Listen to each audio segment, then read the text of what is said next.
अब हम geometrical optics के एक प्रैक्टिकल को परफॉर्म करते हैं। इस प्रैक्टिकल में हमने दो चीज़ें यानी पाथ ऑफ लाइट को डिटरमिन करना है और दूसरा ज़ाविया इन्हिराफ को कैलकुलेट करना है यानी एंगल ऑफ डेविएशन। इस प्रैक्टिकल को परफॉर्म करने के लिए हमें जिन ऑपरेटर्स की ज़रूरत है उसमें सबसे पहले वुडन बोर्ड है। इसके अलावा blank white paper, common pens, protractor और शार्प लेड पेंसिल। के आगाज़ में प्रिज्म का तारुफ हासिल कर लें। प्रिज्म की 3 सतहें रेक्टेंगुलर होती हैं और 2 सतहें ट्राइएंगुलर होती हैं, जैसे कि आप देख सकते हैं। 3 सतहें शफाफ और 2 सतहें गैर शफाफ होती हैं। ये इक्वी क्वाड्रिलेटरल प्रिज्म है यानी इसकी तमाम साइड्स की लेंथ इस ब्लैंक वाइट पेपर को वुडन बोर्ड पर लगाते हैं। किसकी मदद से? थंब पेंस की मदद से हम इसको लगाएंगे, जैसे कि आप देख सकते हैं। हम इसे लगा लेंगे, पेपर पर रखेंगे।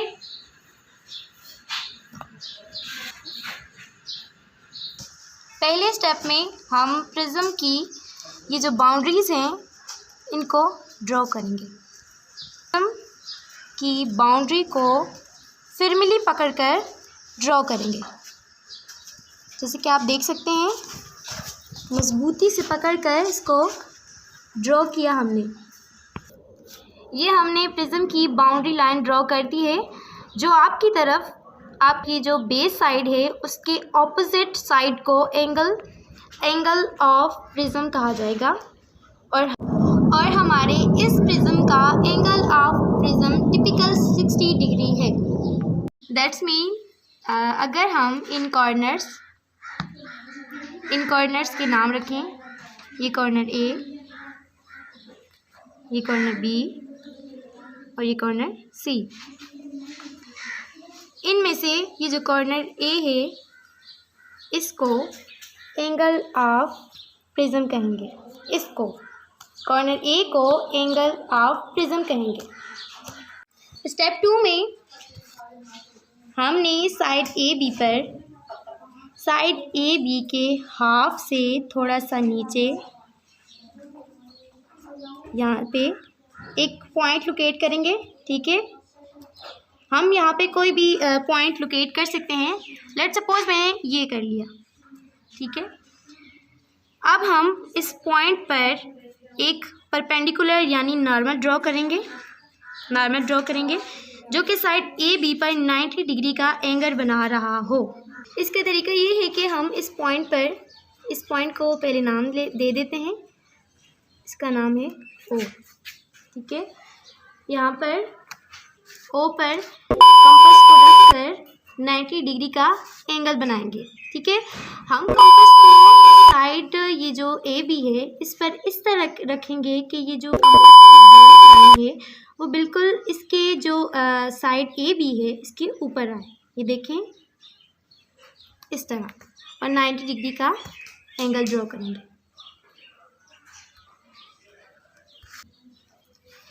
और ये जहाँ पे 90 लिखा हुआ है ये देखें, यहाँ पे हमने इस पर यहाँ पे एक पॉइंट ड्रॉ किया। देख सकते हैं आप, पॉइंट ड्रॉ किया। ठीक है, अब हम इस पॉइंट को और इस पॉइंट को ज्वाइन कर लेंगे। इसको ज्वाइन कर लेते हैं। अब हम इन दोनों पॉइंट को ज्वाइन कर लेते हैं। नॉर्मली ये हमारा नॉर्मल है और नॉर्मल को हम डॉटेड लाइन से शो करते हैं। ठीक है, डिसाइड करना है कि एंगल ऑफ इंसिडेंट कितना हो। आपको ये मालूम होना चाहिए कि जो एंगल ऑफ इंसिडेंट होता है वो नॉर्मल के साथ एंगल बन रहा होता है। चलें अब यहाँ हम डिफ़ाइन कर लेते हैं कि हमने एंगल ऑफ इंसिडेंट 42 डिग्री बनाना है। तो उसका तरीक़ाकार ये है कि हम प्रोटेक्टर की मदद से बनाएंगे और प्रोटेक्टर को हम नॉर्मल पर रखेंगे। नॉर्मल पर हम इस तरह रखेंगे कि ये प्रोटेक्टर की जो बेस लाइन है ये और नॉर्मल एक ही अलाइनमेंट में हों। और हम यहाँ से काउंट करेंगे, देखेंगे कि 42 डिग्री यहाँ पर। तो हम यहाँ पर एक पॉइंट ड्रॉ करेंगे। एक पॉइंट ड्रॉ करेंगे और इस पॉइंट को हम पॉइंट ओ से ज्वाइन कर लेंगे। तो ये हमारे पास एक इंसिडेंस रे बन जाएगी और इंसिडेंस रे नॉर्मल के साथ जो एंगल बना रही होगी वो एंगल ऑफ इंसिडेंट होगी। तो यहाँ पर हमने एंगल ऑफ इंसिडेंट 42 डिग्री बना लिया है। अब जस्ट हम इसको पॉइंट ओ से ज्वाइन करेंगे, ए से, जो कि 42 है। इसको हम नाम दे देते हैं लेट्स सपोज एल। अब आप देख रहे हैं कि एंगल ऑफ इंसिडेंस जो है, जो कि रेयर मीडियम से डेंसर मीडियम में जा रही है, यानी लतीफ़ से कसीफ मीडियम में जा रही है और नॉर्मल के साथ एंगल बना रही है 42 डिग्री का। अब हम इस नॉर्मल रे के साथ जो एंगल बना रही है इंसिडेंट रे, इस पर हम पिनें लगाएंगे, कॉमन पिन्स हमने फासले पर लगानी है। 2 कॉमन पिन हम लगा लेंगे एरेक्ट, बिल्कुल सीधी। और आपने इस बात का ख्याल रखना है कि कॉमन पिन्स जो हैं वो स्ट्रेट एरेक्टेड हों, बिल्कुल सीधी हों इंसिडेंट रे पर। के बाद अब हम इस बाउंड्री में प्रिज्म को दोबारा वापस रख देंगे। इस बात का ख़ास ख्याल रखना होगा कि प्रिज्म को वापस उसी जगह पर प्लेस्ड होना चाहिए, एग्जैक्टली जहाँ से हमने उठाया था। तो हम इसको चारों तरफ से देख लेंगे और इसको एग्जैक्टली उसी जगह पर हम प्लेस्ड कर देंगे। तो ये हमने प्रिज्म को प्लेस्ड कर दिया है दोबारा। अब हम इन कॉमन पिन्स को दूसरी ऑपोजिट साइड यानी AC साइड से देखेंगे। ये आप देख सकते हैं प्रिज्म की ऑपोजिट साइड पर हम इन दोनों पेन्स को देख रहे हैं और हमने वो एंगल लोकेट करना है, ट्रेस करना है जहाँ पर ये दोनों पेन्स एक ही अलाइनमेंट में, एक ही सीध में नज़र आएंगी। तो ये हमारा वो एंगल है जहाँ पर दोनों पेन्स एक ही सीध में, एक ही अलाइनमेंट में नज़र आ रही हैं। साइड AC को वॉच करेंगे और वो एंगल लोकेट करेंगे जहाँ पर ये दोनों पेन्स एक ही सीध में नज़र आएं। तो ये हमने वो जगह ट्रेस कर दी है जहाँ पर दोनों पेन्स एक ही सीध में नज़र आ रही हैं। तो इन्हीं दोनों पेन्स की सीध में हम इस तरफ AC की साइड पर एक और पेन एरेक्ट कर लेंगे।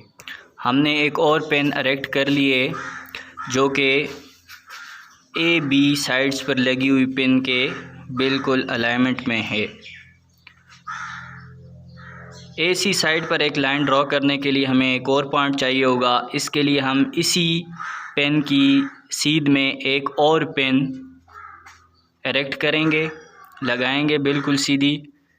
और इस बात का ख्याल रखेंगे कि ये दोनों पेन्स भी एक ही लाइंस में, एक ही सीध में, एक ही अलाइनमेंट में होनी चाहिए जी। तो अब ये चारों पेन्स एक ही अलाइनमेंट में हमें नज़र आ रही हैं। इन दोनों पेन्स की एरेक्शन को चेक करने का एक दूसरा तरीका भी है कि हम AB साइड से इनको देखेंगे तो ये एक ही अलाइनमेंट में हमें नज़र आनी चाहिए। अब हम इन दोनों पेन्स की जगह को लोकेट करेंगे, मार्क करेंगे और प्रिज्म और पेन्स को हटा लेंगे। हमारा प्रैक्टिकल का काम ख़त्म हुआ, आगे हमारी कैलकुलेशन और ड्राइंग का काम है।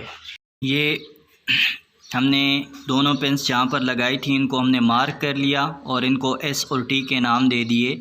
अब हम इन दोनों पॉइंट्स को ज्वाइन करेंगे और इसको प्रिज्म की बाउंड्री तक लेकर जाएंगे कि ये दोनों पॉइंट्स प्रिज्म की बाउंड्री से मिल जाएं।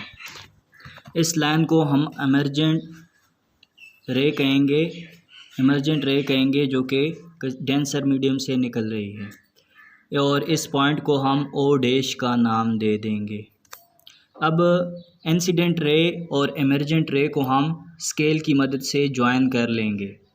इमर्जेंट रे और इंसिडेंट रे को हम स्केल की मदद से ज्वाइन कर लेंगे। हमने इमर्जेंट रे को और उसको हमने ज्वाइन कर लिया स्केल की मदद से। तो इस तरह हमने रोशनी का रास्ता, रोशनी की शुआ का रास्ता हमने मालूम कर लिया कि नॉर्मल के साथ एंगल बनाती है इंसिडेंट रे, नॉर्मल के साथ एंगल बनाती हुई 42 डिग्री का डेंसर मीडियम में दाखिल होती है, और जैसे ही ये डेंसर मीडियम में दाखिल होती है तो अपने रास्ते से हट जाती है और नॉर्मल की तरफ बेंड हो जाती है। ठीक है, एक काम हमने कर लिया यहाँ पर। अब हम दूसरा काम करेंगे। दूसरा काम करेंगे एंगल ऑफ डेविएशन मालूम करेंगे।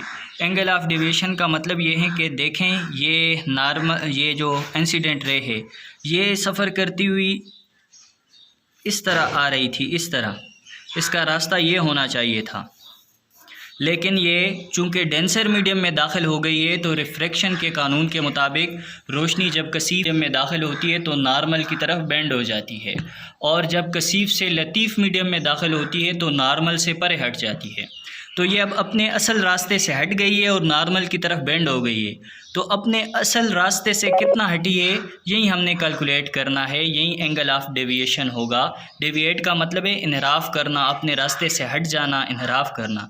तो इसके लिए हम क्या करेंगे, एंगल ऑफ इंसिडेंस को हम क्या करेंगे, इंक्रीज़ करेंगे, बढ़ाएंगे हम डॉटेड लाइन से।